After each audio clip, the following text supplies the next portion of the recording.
OriginOil, founded in 2007, has developed technology that is used to convert algae into renewable crude oil. All right, what kind of role will algae play in the future of U.S. energy policy? Let's put that question to Riggs Eckelberry. He is the chief executive of OriginOil. He joins me now for our CEO sit-down, and he wants to learn about algae and renewable biofuels. We also have Jim Rogers. He's the chairman of Rogers Holding. Good to have you with us. Thanks for coming. Explain Riggs, what is this whole thing about turning algae into some kind of biofuel? Well, Pimm, first of all, algae is old petroleum. Petroleum is old algae. So let's just settle that right now. Algae and petroleum are the same thing. So what does that mean? It means we can make vast amounts of algae right now in a beneficial way that can be the petroleum of the future.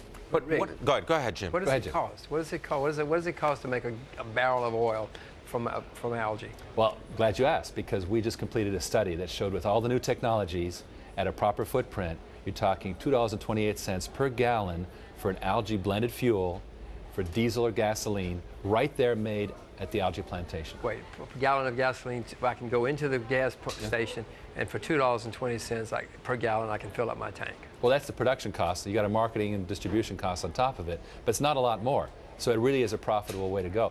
Now, it's competitive, in other words. It's very competitive with oil. Now, Jim, as we were talking about earlier, we're talking about a blend of various fillers with algae.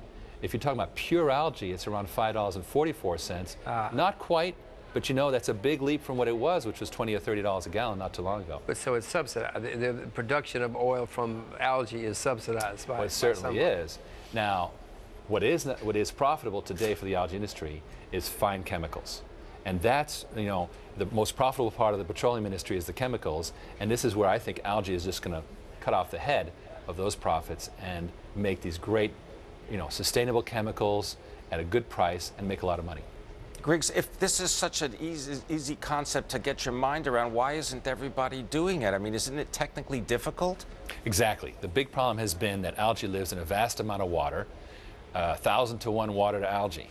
And so how do you get, it's like Kool-Aid. How do you get the Kool-Aid back out of the water once it's dissolved? Well, the industry's been using lots of heavy equipment and chemicals and lots of energy. OriginOil happens to have a harvesting process that essentially persuades the algae to get out of the water. Well, where do you get the algae? I mean, it must take a massive amount of algae. Well, yes. Well, I mean, where do you get it? Here's the good news.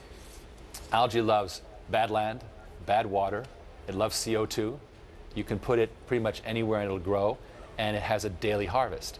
So in terms of actual production per footprint, the Bakken Formation is about 25,000 square miles, right? The Bakken Shale. Yes, sir.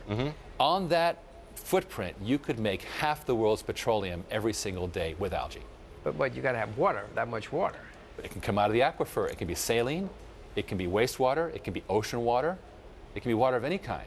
The problem in the world is not water, it's fresh water, and algae doesn't need fresh water. No, I understand, but you're going to have 25,000 square miles, I think you said, of water, and you can get algae. That's a big puddle. A lot of Fortunately, it's in little bits. We have modules. I don't think we're going to have a huge algae lake that's 25,000 square miles. Having said that, NASA is getting into algae in big bladders in the ocean, and that could be very, very interesting going forward.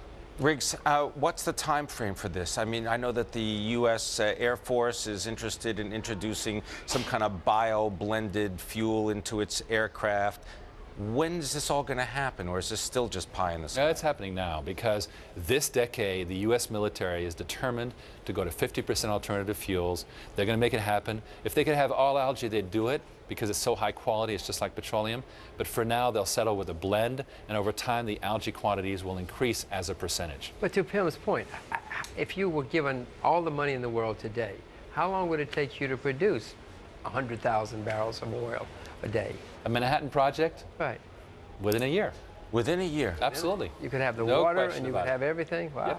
All right. I can see Jimmy's going to fill up his motorcycle with this. Maybe. He's got to see that it works first. I want to thank you very much, Riggs Eckelberry, joining us as the chief executive of OriginOil. And my thanks, of course, to Jim Rogers, Rogers Holding. I'll give you some of that algae for the motorcycle. Thank you. All right.